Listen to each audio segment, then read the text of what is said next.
अपन तो कंटिन्यू करते हैं जो टॉपिक हमारा चल रहा था 12.2 हम लोग कर रहे थे। तो 12.2 में हमने क्वेश्चन नंबर 11th तक कंप्लीट कर लिया था, ठीक है। और 12.2 के 3 क्वेश्चन और बचे हैं, 12, 13 और 14। इसके बाद आपके जो 12.2 एक्सरसाइज है, मतलब जो नॉर्मल क्वेश्चंस थे, एंगल ऑफ सेक्टर और area of sector, length of arc वगैरह, area of segment find out करने के, ये नॉर्मल क्वेश्चंस थे, यहाँ पे एंड होंगे। इसके बाद अब थोड़े से एडवांस क्वेश्चंस आएंगे, मतलब क्वेश्चंस का लेवल थोड़ा बढ़ेगा नेक्स्ट एक्सरसाइज 12.3 में। तो उसके लिए भी आप लोग थोड़ा रेडी रहें। तो पहले से खत्म करते हैं, तो चलिए स्टार्ट करते हैं 12.2 का 12th क्वेश्चन के साथ। तो क्वेश्चन नंबर 12 है आपका, to warn the ships for underwater rocks a lighthouse spread a red coloured light over a sector of angle 80 degree. ठीक है, देखिए क्या होता है, पानी के अंदर रॉक्स होते हैं, तो उन रॉक्स से वार्न करने के लिए, ठीक है ना, एक लाइट हाउस है। वो लाइट हाउस क्या कर रहा है कि रेड कलर की लाइट को पास आउट कर रहा है कितने किलोमीटर तक, 16.5 किलोमीटर तक। मतलब यहाँ से एक लाइट जा रही है पानी के ऊपर, यहाँ वाटर है, ठीक है ना। तो यहाँ से जो लाइट आएगी, ठीक है, रेड कलर्ड आपकी जो लाइट आएगी, मतलब आपको मैं रेड कलर से बना के दिखाता हूँ, ज़्यादा बेटर रहेगा वो, ठीक है। ये रेड कलर से ये लाइट जो आपकी आ रही है पानी के ऊपर, ये है आपकी 16.5 किलोमीटर की रेंज तक ये लाइट आपकी जा रही है।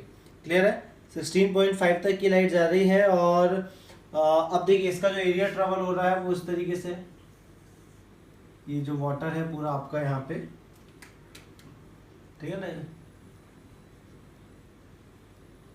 तो जो ये बना रही है यहाँ पे आपको दिख रहा है कि एक सेक्टर बना रही है, ठीक है। और इस सेक्टर का जो एंगल है ये देख रखा हुआ आपको 80 डिग्री। प्रॉपर नहीं बनाया मैंने, आपको केवल समझाने के लिए ऐसा डायग्राम पुट कर दिया है। क्लियर है, पूरा यहाँ पे पानी है, तो उतने में एक सेक्टर बना रही है वो। और इस सेक्टर की आपको रेडियस देख के देखिए 16.5 किलोमीटर, ठीक है। अब आपसे ये पूछा जा रहा है कि फाइंड द एरिया, ठीक है ना, फाइंड द टोटल एरिया या फिर find the area of the sea over which the ship are warned. अब आपको वो एरिया बताना है जिस एरिया में, ये वाला एरिया जिसके बीच में क्या कर रही है, शिप क्या हो रही है, वार्न कर रही है, ठीक है। ये लाइट जो शिप को क्या कर रही है, वार्न कर रही है, मतलब बता रही है कि यहाँ पर क्या है, अंडर वाटर रॉक्स है, तो यहाँ पे आना नहीं है, ठीक है। तो ये तो क्लियर हो गया डायग्रामेटिकली, मैंने आपको इसलिए बता दिया कि एक सेक्टर बना रही है। क्लियर है, तो चलिए अब हम आगे बढ़ते हैं। हमें ये मालूम है कि जो लाइट है ना, लाइट कितना एरिया कवर कर रही है, डिस्टेंस ऑफ 16 किलोमीटर, ठीक है ना। लाइट कवर्स, क्वेश्चन नंबर 12 है आपका, है ना। लाइट कवर्स 16.5 किलोमीटर रेंज, ठीक है। तो इसके अकॉर्डिंग आपका जो रेडियस ऑफ सेक्टर हो जाएगी वो इसी के बराबर होगी आपकी, ये हो जाएगी 16.5 किलोमीटर, 16.5 किलोमीटर। और एंगल आपको देके रखा है, एंगल कितना देके रखा है, दैट इज 80, है ना, सेक्टर ऑफ एंगल। तो एंगल ऑफ सेक्टर आपको देके रखा हुआ है 80 डिग्री। अब आपसे पूछा गया है कि एरिया, ठीक है ना, find out the area of the sea, area of the sea over which, ठीक है, over which ships are warn, the ships are warn. तो एरिया ऑफ सेक्टर ही है, तो pi r square theta upon 60, क्योंकि सेक्टर बना रही है।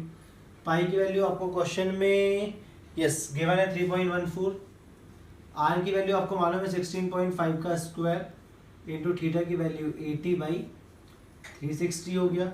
ये आपका हो गया 3.14 इंटू 16.5 इंटू 16.5 इंटू ये 0 से 0 कैंसिल, 4 2 ज़ा 8, 4 9 ज़ा 36, 2/9, 3 3 ज़ा 9, 3 5 ज़ा 15, 1 रिमाइंडर वैसे ये पॉइंट लग गया, 3 5 ज़ा 15, 3 1 ज़ा 3, 3 5 ज़ा 15, 3 5 ज़ा 15।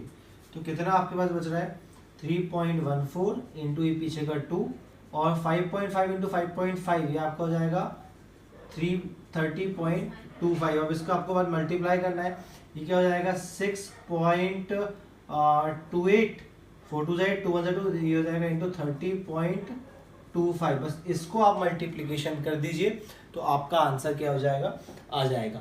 क्लियर है, तो चलिए इसको मल्टीप्लाई करेंगे तो इसका आंसर समथिंग आएगा 189.97 सेंटीमीटर का स्क्वायर।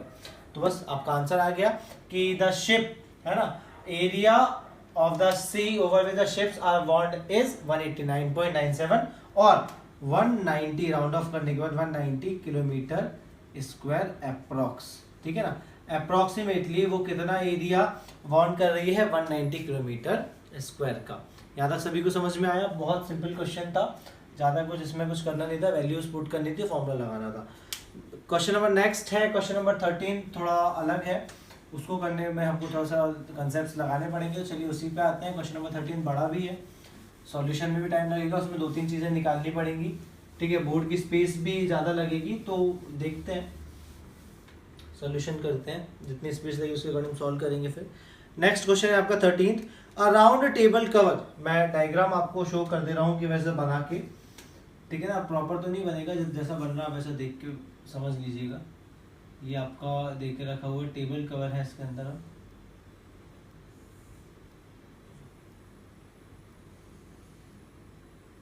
टोटल 6 पोर्शंस में डिवाइडेड है ये।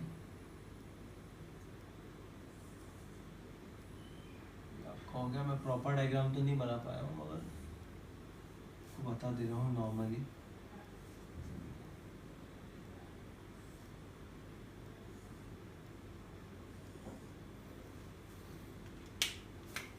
यहाँ इतने पोर्शन में इसमें डिजाइन है, ठीक है। वो आपको दिख रहा है अलग अलग, मगर है वो एक ही जैसे, पोर्शन सब इक्वल है। अब क्या बोला गया क्वेश्चन में आपसे कि round table covers has a 6 equal designs. देखिए ये 6 की 6 डिजाइन इक्वल है, वो बनाने में थोड़ी कम ज्यादा है दिख रही हैं, मगर क्वेश्चन का डायग्राम में आपको समझ में जाएंगी कि वो इक्वल ही है। क्लियर है?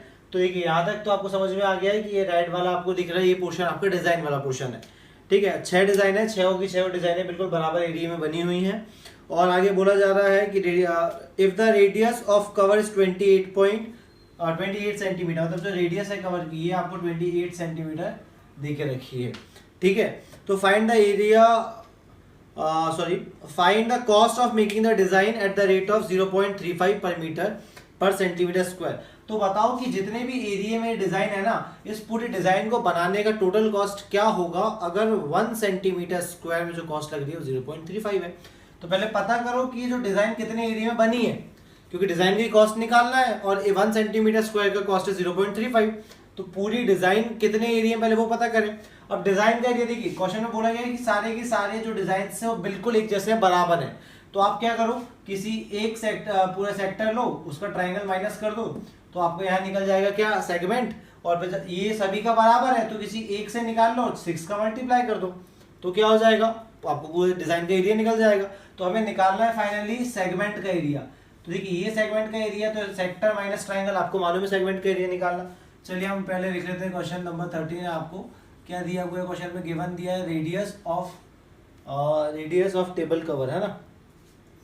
रेडियस ऑफ टेबल कवर आपको देके रखा हुआ है 28 सेंटीमीटर, ठीक है। और table cover is divided into 6 equal parts. 6 बराबर पार्ट में डिवाइड किया गया। देखो 1 2 3 4 5 6। अब हमें मालूम है कि जो पूरा कितने डिग्री का है, 360 डिग्री का है ना। तो angle of 1 sector, 6 equal sectors लिखते हैं पार्ट्स के लिए, ज्यादा बेटर रहेगा।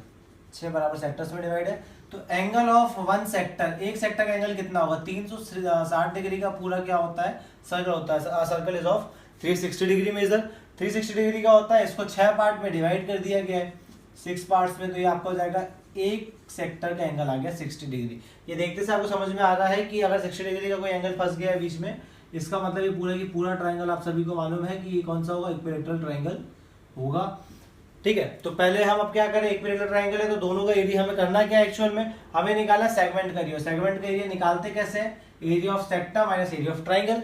तो पहले इस ट्राइंगल को हम सॉल्व करते थे, उसको नाम देते हैं ओ, इसको नाम देते हैं ए, इसको नाम देते हैं बी, उसको नाम बीच में पॉइंट मार देता हूं मैं सी, ठीक है। तो चलिए हमें ये मालूम है कि इन ट्राइंगल, पहले इसको हम इक्विलैटरल ट्राइंगल प्रूफ कर लें तो इक्विलैटरल ट्राइंगल का एरिया सीधे निकल जाएगा। तो इन ट्राइंगल एओबी हमें मालूम है कि angles opposite to equal sides, angle opposite to equal sides are equal, ये इक्वल होते हैं।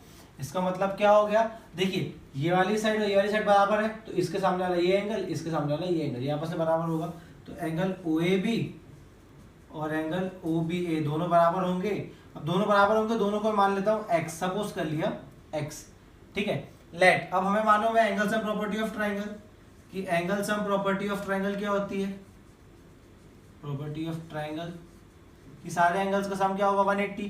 तीन एंगल कौन सा है, उस बीच वाला AOB, फिर OAB और OBA, ठीक है, तो जाएगा OAB plus OBA equal to 180 आएगा। AOB आपको 60 डिग्री देके रखा हुआ है, प्लस OAB और OBA इसको आपने x माना हुआ है, दोनों जगह x रख दीजिए, ये हो जाएगा x प्लस x 2x, ये 60 वहाँ चला गया तो माइनस का हो गया, और 2x is equal to minus का हो गया 120 और x इज इक्वल टू 120/2 और x की वैल्यू आ गई 60 डिग्री। इसका मतलब क्या हो गया, अब x की डिग्री वैल्यू 60 डिग्री आ गई है, तो इसके आगे हम सॉल्व करते हैं। अब देखिए, तो इसके आगे आप इसको सॉल्व करो, x की वैल्यू 60 डिग्री रख दो यहाँ पे, इसका था एंगल OAB और एंगल OBA ये आपको 60 डिग्री के आ गए हैं, जबकि आपका एंगल AOB ऑलरेडी 60 डिग्री का था। देखिए ये दोनों भी 60 के आ गए और ये वाला ऑलरेडी 60 डिग्री का आपका था। इसका मतलब क्या हो गया, जब तीनों एंगल 60 डिग्री के, इसका मतलब जो ट्राइंगल AOB है, therefore triangle AOB is an equilateral triangle. भाई जो ट्राइंगल AOB है वो है आपका इक्विलैटरल ट्राइंगल। इक्विलैटरल ट्राइंगल तीनों साइड इक्वल होती है, तो OA और OB आपको ऑलरेडी मालूम है, OA और OB 28 है, तो AB भी कितनी हो जाएगी, क्योंकि तीनों साइड इक्वल होनी है, तो 28 सेंटीमीटर। अब ये मिल गया है, अब बस अब यहाँ से आप एरिया ऑफ ट्राइंगल निकाल लेंगे। हम लोग एरिया ऑफ ट्राइंगल सभी का मालूम है, √3/4 A² होता है। चलिए तो उसको भी मैं निकाल के रख दे रहा हूँ। वैसे डायरेक्टली हम निकालते हैं तो ए सेगमेंट का एरिया निकालते हैं, तो area of segment, area of segment, segment कौन सी है, ACB है ना। इस ACB का जो एरिया होगा, इस सेगमेंट का एरिया कैसे निकालोगे, सेक्टर माइनस ट्राइंगल, तो एरिया ऑफ सेक्टर, सेक्टर कौन सा है, OACB, OACB, सी केवल नाम देने के लिए रखा, यूज नहीं है, यहाँ बीच में नाम देने के लिए रखा हुआ है। इस पूरे सेक्टर में से ट्राइंगल माइनस कर दो, minus area of triangle AOB। चलिए तो सेक्टर का एरिया आप सभी को मालूम है, सेक्टर का एरिया फॉर्मूला क्या होता है, πr² θ/360 minus area of triangle √3/4 A²। चलिए पाई की वैल्यू क्वेश्चन में आपको देके रखी है या नहीं दी है, तो हम यहाँ रखा है 22/7। R की वैल्यू आपको ऑलरेडी देके रखी है 28 का स्क्वायर, थीटा की वैल्यू 60/360 माइनस √3/4 इंटू A की वैल्यू, A की वैल्यू आपको 28 का स्क्वायर। चलिए आपको जाएगा 22/7 इंटू 28 इंटू 28, ये हो गया आपका 1/6, क्लियर। माइनस ये हो जाएगा √3/4 और यहाँ पे आपको करना है 28 का स्क्वायर, तो 28 का स्क्वायर करें, ठीक है, तो वो आपका आएगा 784, क्योंकि 28 का स्क्वायर होता है 784। अब इसको हम कैंसिल आउट करेंगे, पहले इसको करें 7 7 7 4 28, ठीक है, ये हो जाएगा 2 2 4 2 3 6। यहाँ तक सभी को समझ में आ गया होगा। अब कितना बना, 22 इंटू 2 इंटू 28, 22 इंटू 2 इंटू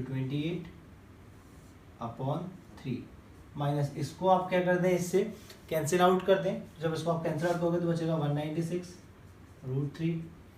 ऊपर अब आपको मल्टीप्लाई करना है इसको, ठीक है, तो इसको आप टोटल मल्टीप्लाई जब करेंगे, इससे प्रॉपर जब मल्टीप्लिकेशन करेंगे तो इसका आंसर आप मल्टीप्लाई करके देख लीजिए, हो जाएगा 44, और 44 का जब आप 28 से मल्टीप्लाई करेंगे तो शायद इसका 1232 आंसर आएगा /3 माइनस 196 इंटू इसकी वैल्यू 1.7 आपको ऑलरेडी देखिए रखी है बुक में, यस 1.7 आपको उसकी वैल्यू देके रखी है, ठीक है।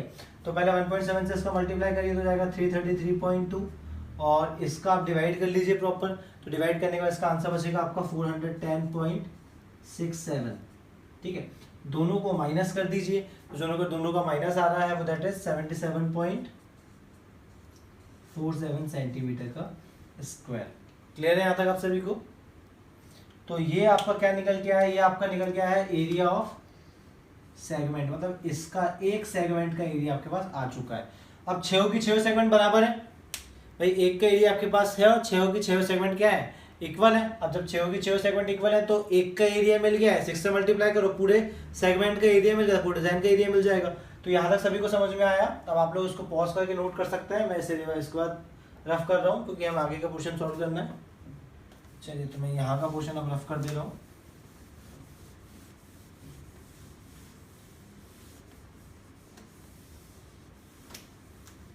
चलिए सॉल्व करते हैं इसके आगे। अब हमें ये मालूम है कि area of design in one sector, एक सेक्टर में डिजाइन का एरिया कितना है 77.47 सेंटीमीटर स्क्वायर। ठीक है, एक सेक्टर में डिजाइन का एरिया इतना है। तो अब टोटल डिजाइन कितने सेक्टर्स में है, तो area of design in all sectors, all 6 sector, भाई 6 सेक्टर में डिजाइन है तो एक का है 77.47, तो 6 का कैसे निकालोगे, और एक का आपको दिया है 6 का निकालना तो मल्टीप्लाई कर लीजिए। तो इसको आप मल्टीप्लाई करिए, इसका आंसर आपका आएगा 664 शायद 464.82 सेंटीमीटर स्क्वायर। मैंने ऑलरेडी सॉल्व करके रखा है ताकि टाइम सेव होते रहे। ठीक है, तो ये आपका जाएगा 464.82 सेंटीमीटर स्क्वायर। ये आ गया टोटल एरिया डिजाइन का। टोटल डिजाइन इतने एरिया में। अब हमें ये मालूम है कि cost of 1 centimetre square is 0.35। तो टोटल कॉस्ट कितनी निकल जाएगी, टोटल कॉस्ट आपकी, टोटल एरिया 464.82 इंटू 1 का 0.35। अब मल्टीप्लाई कर लीजिए तो उसका आंसर आपका शायद आ रहा है 162.6870 रुपीज़। तो जो टोटल कॉस्ट आ रही है वो कितनी आ गई आपकी 162.6870। सिंपल क्वेश्चन था, थोड़ा सा दिमाग लगाना था, आपने कर लिया। क्योंकि आपको मालूम है जब भी 60 डिग्री की बात हो, हाइपोटेनस ट्रायंगल है, सेगमेंट का एरिया निकालना था, सेक्टर निकाला, ट्रायंगल माइनस किया, आपको एक सेगमेंट का एरिया निकला 6 बराबर थी, तो 6 का मल्टीप्लाई करके टोटल डिजाइन निकाल ली। एक सेंटीमीटर स्क्वायर की कॉस्ट इतनी थी, टोटल सेंटीमीटर स्क्वायर था, आपने टोटल कॉस्ट निकाल ली मल्टीप्लाई करके। ये हो गया आपका फिनिश। चलिए अब हमें करना है क्वेश्चन नंबर 14। क्वेश्चन नंबर 14 है ऑब्जेक्टिव। बहुत सिंपल क्वेश्चन है, उसमें ज़्यादा कुछ करने की जरूरत है नहीं। ऑब्जेक्टिव है, थोड़ा सा घुमा फिरा के दिया हुआ है, आपको फॉर्मूले वगैरह पूरे याद ही हैं क्योंकि अभी आपने पूरी एक्सरसाइज में फॉर्मूले यूज़ किए हैं कंटिन्यूसली, तो आपको फॉर्मूले याद ही होंगे। चलिए क्वेश्चन नंबर 14 पढ़ते हैं। तो क्वेश्चन नंबर 14 आपको देके रखा हुआ है कि tick the correct answer in the following. Area of sector, angle of sector आपको देके रखा हुआ है, थीटा की वैल्यू देके रखी है p और रेडियस देके रखी है r। अब आपको एरिया ऑफ सेक्टर निकालना। तो एरिया ऑफ सेक्टर का फॉर्मूला क्या होता है, पाई r स्क्वायर थीटा अपॉन 360।